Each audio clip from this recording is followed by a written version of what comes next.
Apart from the outright non-compliance with the electoral law, the petitioners also claimed that the presidential election was marred by many irregularities and the cumulative effect of which fundamentally and negatively impacted on the integrity of the election.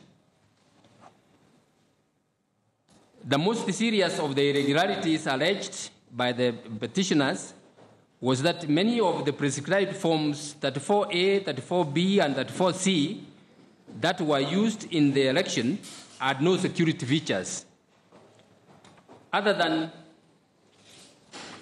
such forms had different layouts and security features.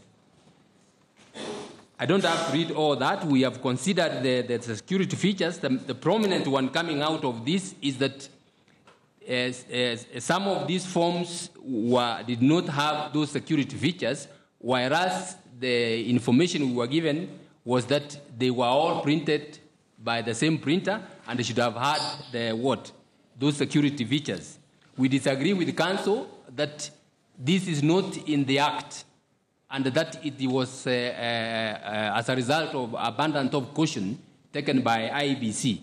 If that was the case, then all the forms should have the features, the security features that IEBC itself devised, and there is no reasonable explanation given why some should not have and some should have.